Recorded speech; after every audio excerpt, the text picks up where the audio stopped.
In 1989, a 13-year-old in suburban Ohio could tell you exactly where they'd be on a Saturday afternoon.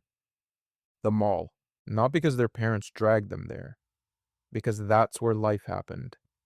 First dates at the food court, saving up allowance for Sam Goody, getting your ear pierced at Claire's while your friends watched and screamed. The American shopping mall wasn't just a place to buy things. It was the town square, the community center, the third place between home and school where an entire generation grew up. At its peak, America had over 2,500 malls, generating $400 billion in annual sales. The Mall of America alone attracted more visitors than Disney World, Graceland, and the Grand Canyon combined. Today, more than 700 malls have closed. Another 900 are on life support. Shopping centers that once had 2-year waiting lists for retail space now can't give it away. What happened? Was it Amazon, the recession, millennials killing another industry? The answer's more complicated, and it starts with one man's vision to bring the European shopping arcade to the cornfields of Minnesota. To understand why malls conquered America, you have to understand what America looked like before them. The year is 1954. World War II has been over for 9 years. The GY Bill has sent millions of young families flooding into brand new suburbs. Places like Levittown, New York, where 17,000 nearly identical homes sprouted from potato fields almost overnight. These new suburbs had everything a young family could want: a yard, a garage, good schools, safety. But they were missing something crucial: a place to actually go. Downtown was now a 45-minute drive. The old Main Street shops? Too far, too inconvenient. The car had freed Americans from the city, but it had also trapped them in a kind of isolation. Enter Victor Gruen. Gruen was a Jewish architect who fled Austria during the Nazi occupation. He landed in New York with $8 in his pocket and a head full of ideas about how cities should work. In Vienna, Gruen had grown up with something Americans had never experienced: the pedestrian shopping arcade. Covered walkways lined with cafes, bookshops, and boutiques where people strolled, socialized, and, almost incidentally, spent money. Gruen looked at the sprawling American suburb and saw a problem he could solve. In 1956, Gruen unveiled his masterpiece, Southdale Center in Edina, Minnesota. It was the world's first fully enclosed, climate-controlled shopping mall, and it was nothing like what came before. Southdale had 2 anchor department stores, Dayton's and Donaldson's, connected by a sprawling interior street. There was a fish pond, a cafe with sidewalk seating, trees and sculptures, and a 3-story garden court where families could sit and watch the world go by. The temperature was always 72 degrees. It didn't matter if Minnesota was buried under 3 feet of snow. Inside Southdale, it was eternal spring. Gruen called it a crystallization point for suburbia's community life, a place where shopping was almost secondary to being there. The public response was overwhelming. On opening day, 75,000 people showed up. Life magazine called it a pleasure dome with parking. Within 5 years, developers across America were copying the formula. Malls sprouted in suburbs from New Jersey to California. By 1964, there were 7,600 shopping centers in the United States. The mall era had begun. If the 1950s were the birth of the mall, the 1980s were its golden age. Something happened in that decade. The mall stopped being just a place to shop. It became a destination, a cultural phenomenon, the center of American teenage life. Think about it. Movies were set there. Fast Times at Ridgemont High, Mallrats, Clueless. These weren't just films, they were documentaries of how an entire generation actually lived. You had Sam Goody for music, where you'd spend an hour flipping through CDs even though you could only afford one. Walden Books, where you'd read half a novel standing in the aisle. Spencer's Gifts, where everything was vaguely inappropriate and absolutely essential. The food court wasn't just food, it was a social hierarchy. Where you sat mattered. Who you sat with mattered more.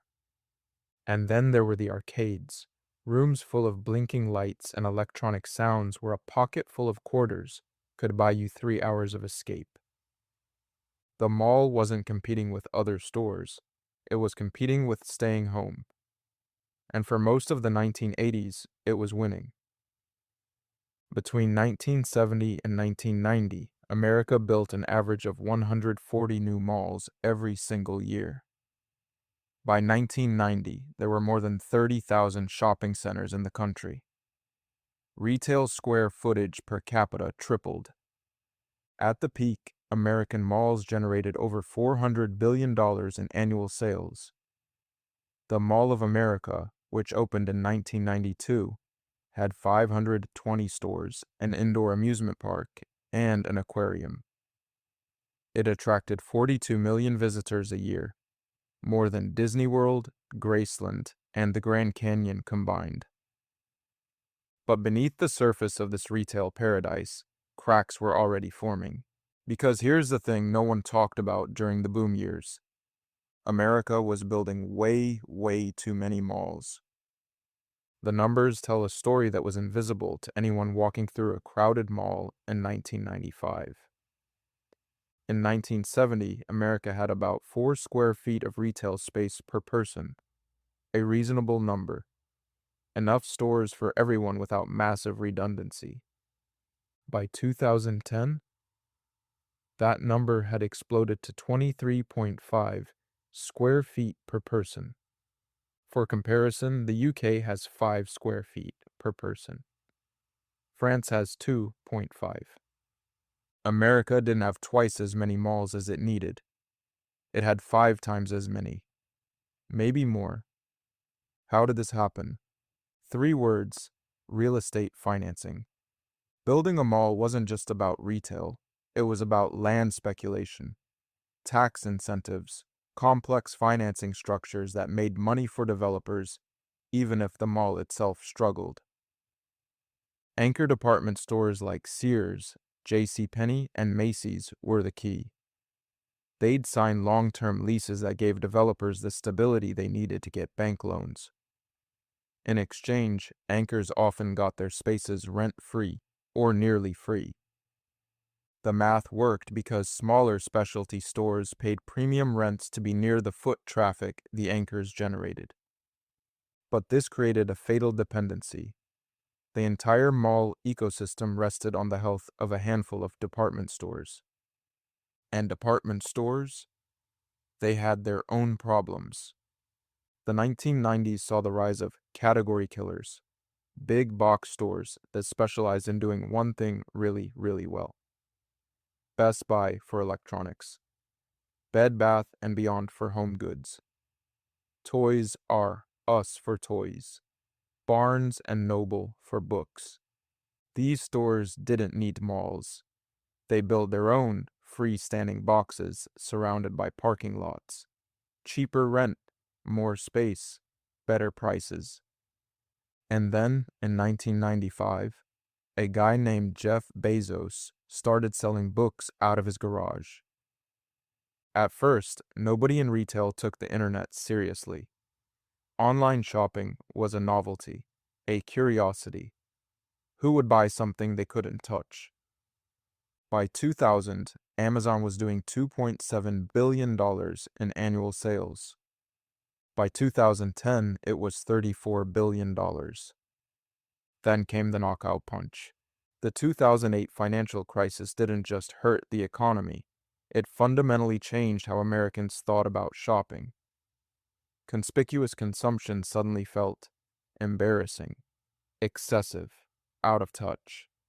Consumer debt became a dirty word. Retail therapy stopped being cute.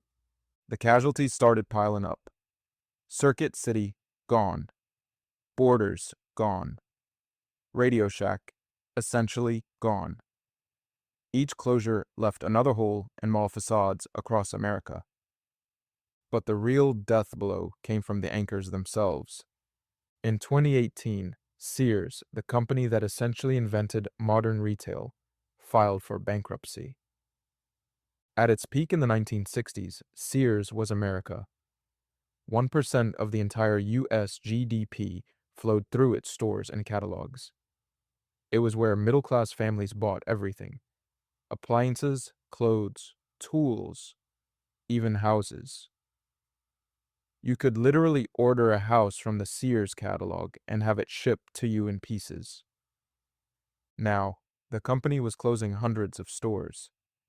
Each closure triggered a cascade effect that mall owners had nightmares about. Here's how the death spiral works. An anchor, like Sears, closes. Suddenly, 150,000 square feet of retail space goes dark. Foot traffic drops by 15 to 25%. The smaller stores that depended on that foot traffic start struggling. Their sales fall. Some can renegotiate their leases, some can't. Within 2 years, 3 or 4 more stores close. Now the mall looks empty, depressing. The customers who still come feel uncomfortable, so they stop coming. More stores close.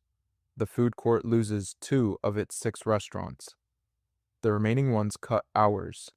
The vibe shifts from busy shopping destination to kind of sad place I'd rather not be. Teenagers stop hanging out. Families stop making it a day trip. The mall becomes somewhere you only go if you absolutely have to. And once a mall crosses that psychological threshold, it's almost impossible to come back. Between 2010 and 2020, more than 700 malls close in America. Another 900 are classified as dying, less than 70% occupied and losing tenants. By 2030, analysts predict that 25% of America's remaining malls will be gone.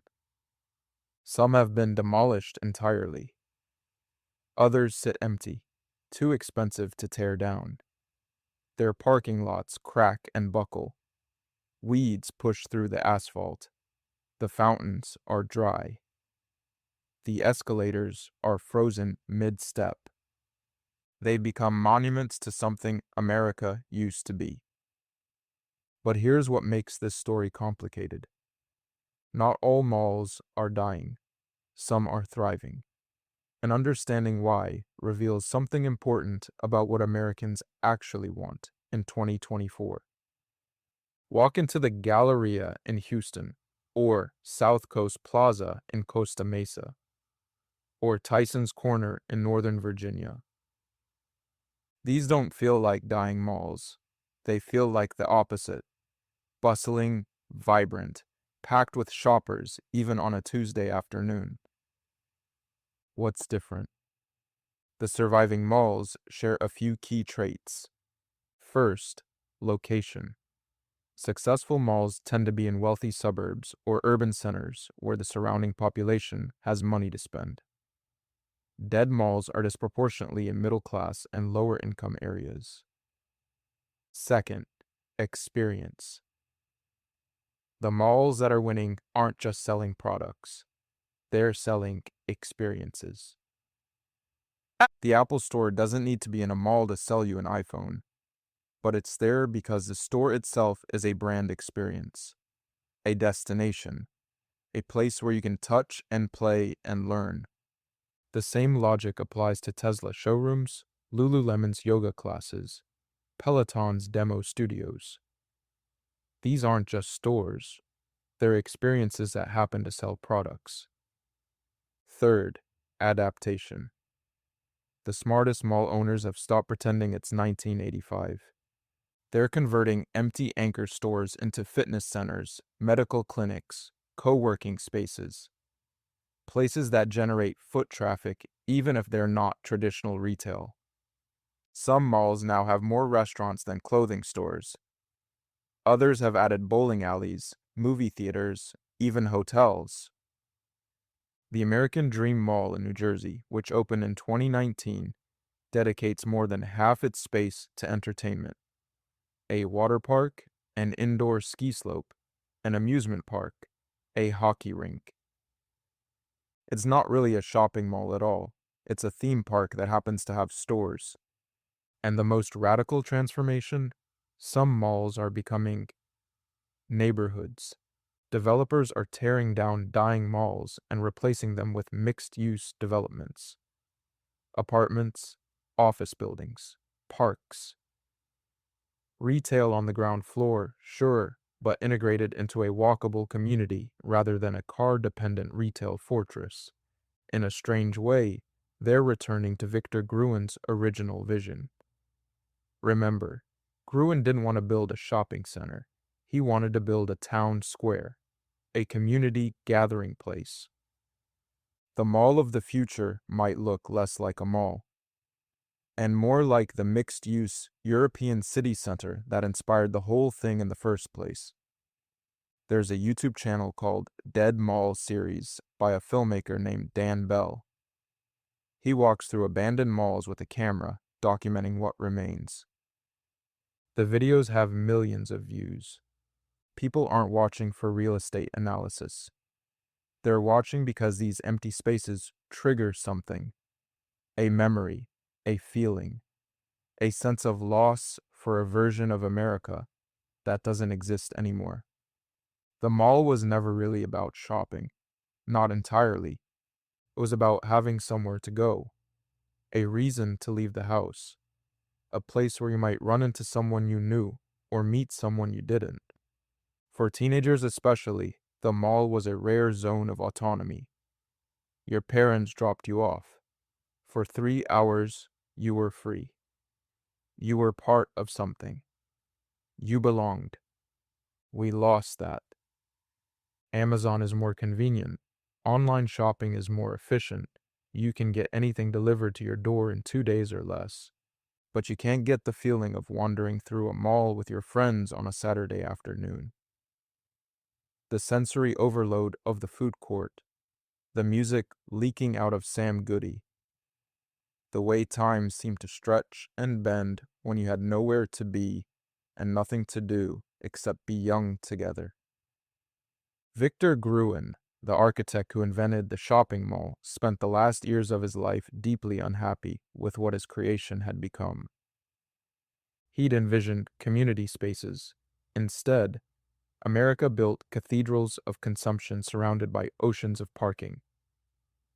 Then, when the consumption moved online, the cathedrals emptied out.